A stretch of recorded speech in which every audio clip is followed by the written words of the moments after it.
Hi again. Next speaker up is Ken Hayward from Dassault Systèmes. He is the product manager of a new app or a new offering at Dassault Systèmes called Structured Document Management. What we will see in his presentation is how you can improve processes around document management. And he will not only talk about the new app and the new offering, he will actually also perform a live demo of this app. So thanks very much for joining, Ken, and welcome to the stage.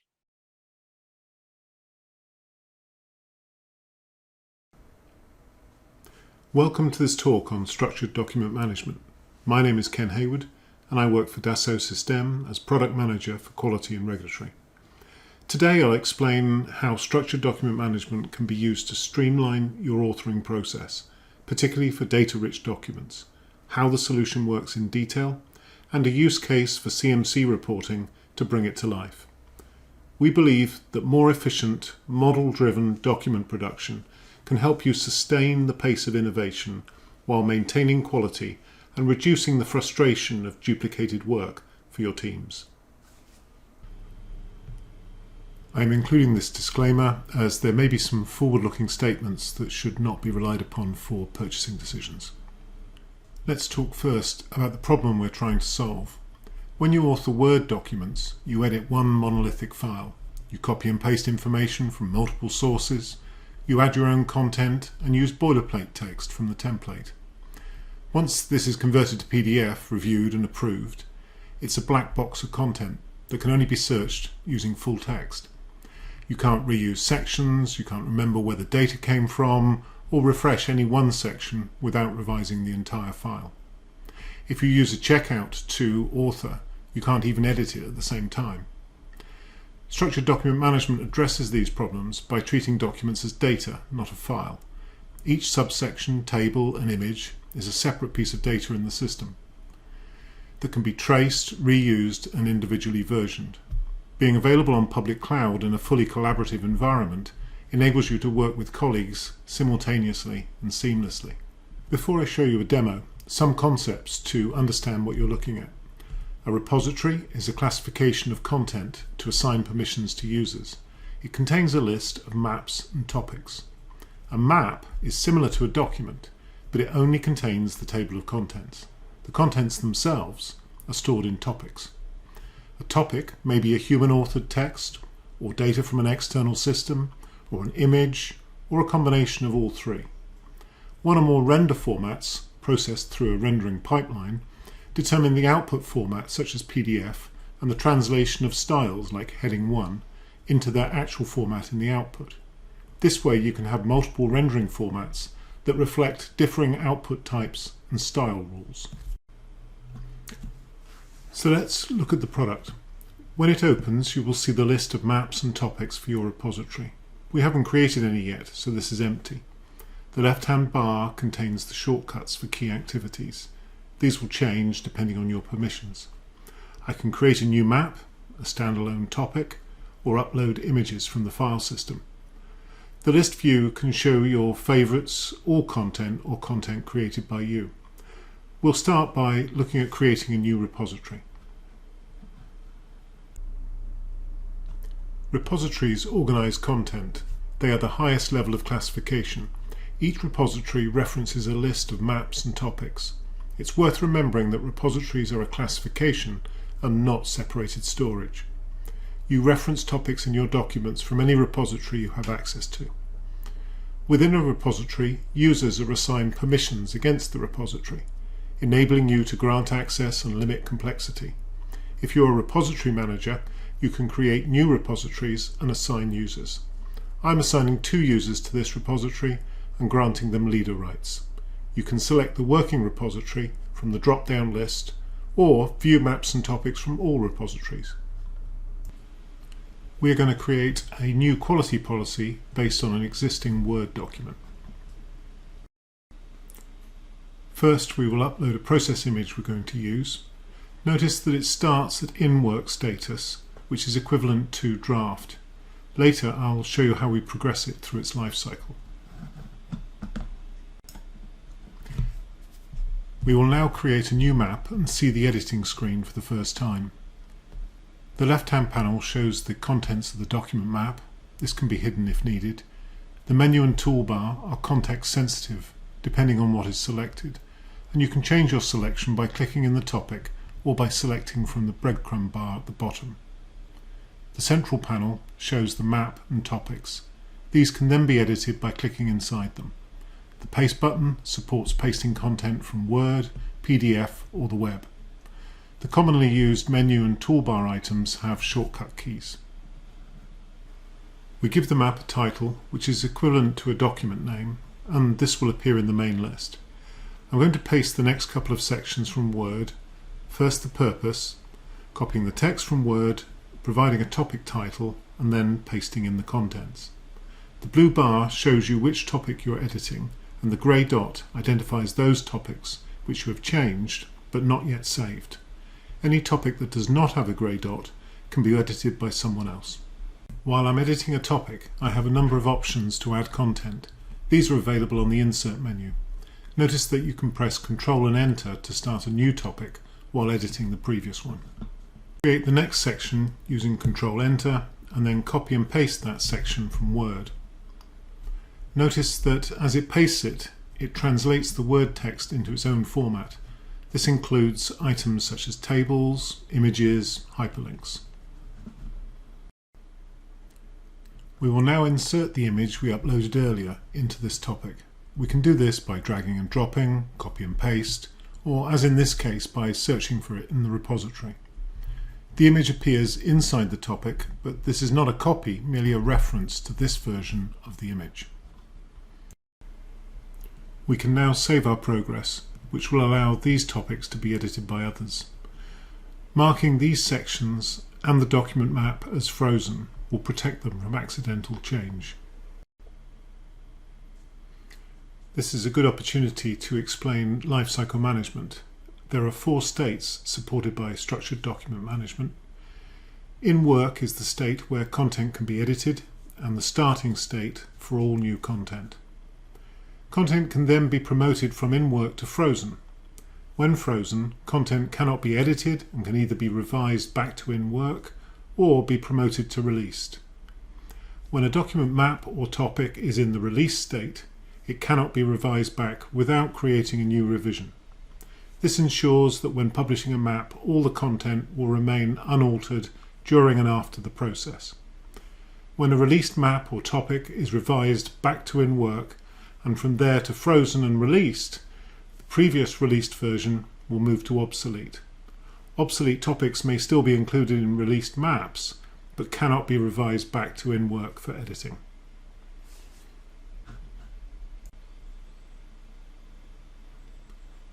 I have added a few more sections, so the list of topics is growing. I see one of them is being edited by someone. It's being edited by Aidan Quilligan. I will reopen the document to do some more work on it. When I do, I see that Aidan has the scope section open for editing, but I can still edit other sections that are in work and not locked. I will change this list from bulleted to numbered. I am also able to change the table of contents as Aidan has not locked the map. Sometime later, I go back to the scope section and can refresh it to see if Aidan has finished editing. He has, so I can now edit and save my changes.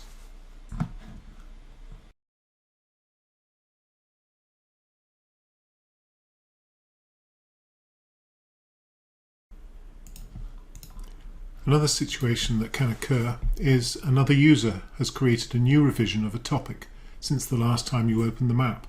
If this happens, an information icon is placed on the left-hand side. Hover over the icon to understand the situation. You can either stay with the current revision or select a different revision. In this case, it is the shared terminology section. We will select that latest draft. Now that we have the definitions table open, let's tidy it up a bit. When we select a table, the table formatting options appear on the toolbar. These include alignment, both vertical and horizontal, merge and split for columns and rows, as well as the table title and table footer options. You can tell what you're focused on from the breadcrumb bar at the bottom. Selecting cell, row, table in sequence is reflected in the toolbar options. Let's start by giving this table a title and a footer. A simple title of definitions should be sufficient. Then, for the footer, we can provide the date this table was last updated. That could be useful to other users of this list.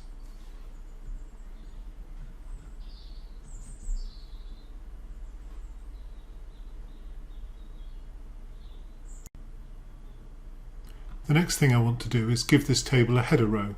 At the moment, all the rows look the same.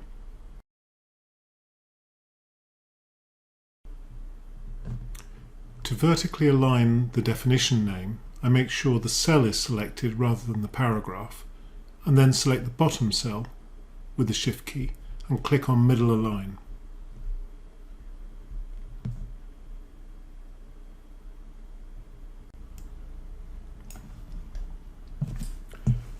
I will quickly clean up all those extra lines in the table. Then I can size the left-hand column to maximize space for the description.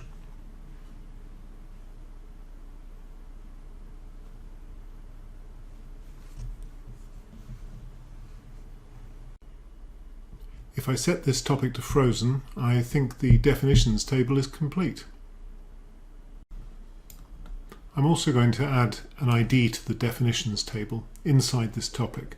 It's important to make sure that the table is selected. This will allow users to include just the table and not any other text around the topic, giving them fine-grained control over its reuse. I'll call this definitions table. I'll save this topic and set it to released.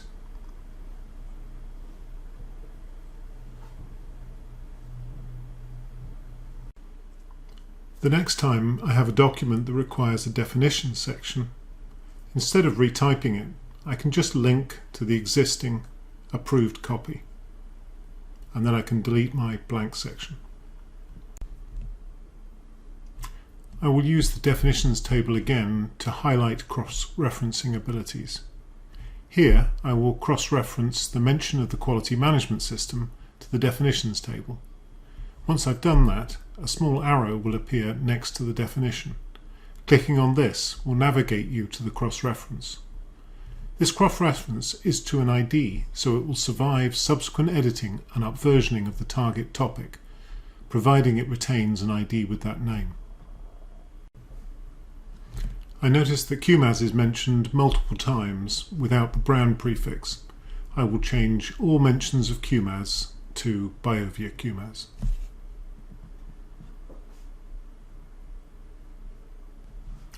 Now I have finished editing the quality policy. I'm ready to release it for publishing.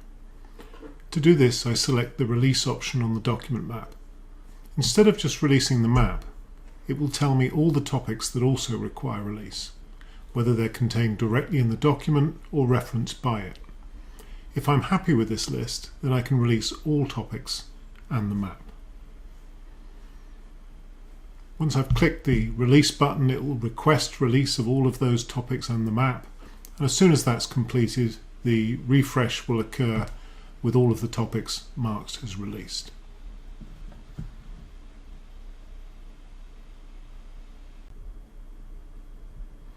The final step to complete editing of this policy is to publish it, in this case to PDF. You are notified that the publishing action has been submitted to the queue, and after it has been published, you will receive another notification that it is complete. You can view the status of all of your published requests from the left panel. If we look at the information for this request, we can see it took 15 seconds to render.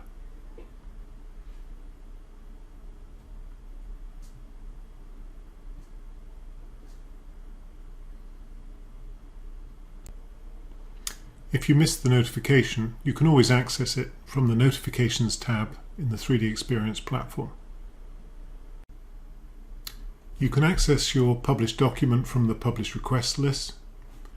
When it opens, you can see that I applied a fairly basic format to the PDF, but all the elements we edited are there, and the links, table of contents and cross-references are navigable. You can also access the published output from the main list. They're identified as published documents.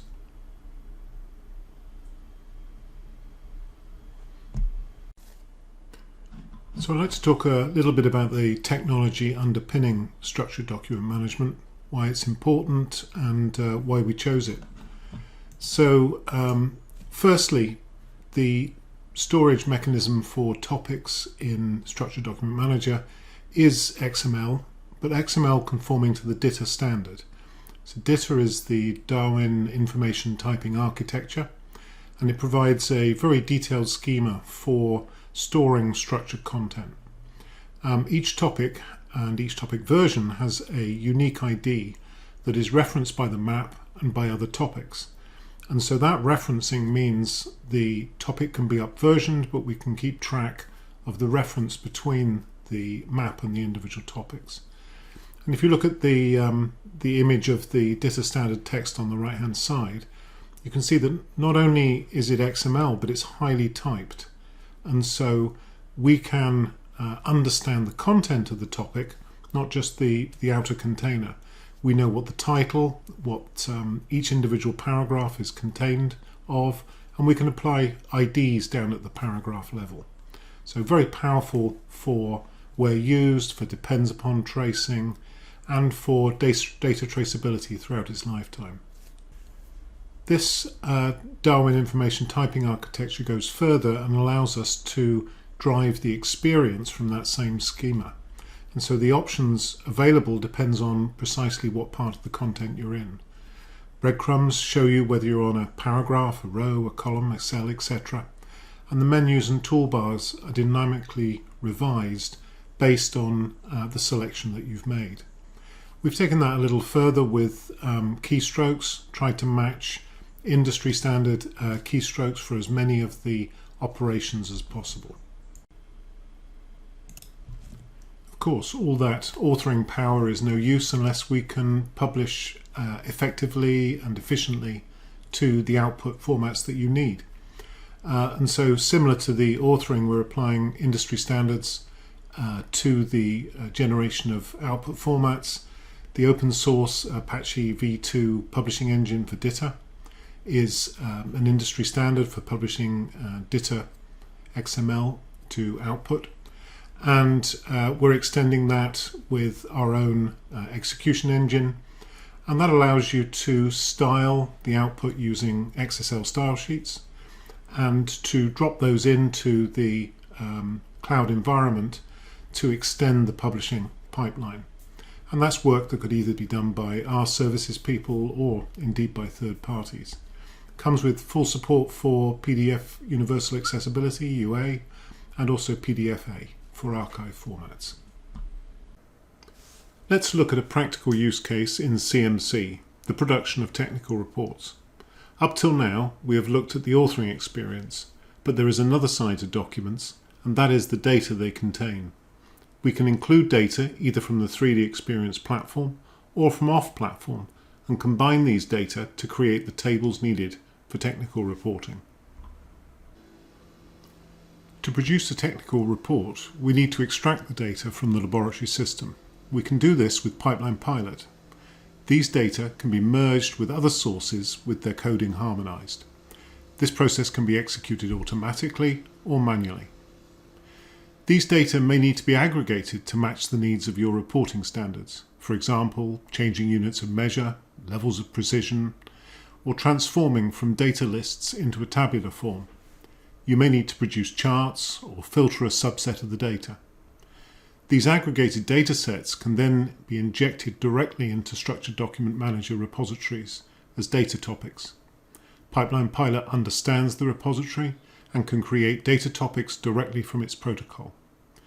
The author can then include these tables in technical reports and be aware of their traceability back to the source. New versions of these data arriving can be incorporated in subsequent versions of the report.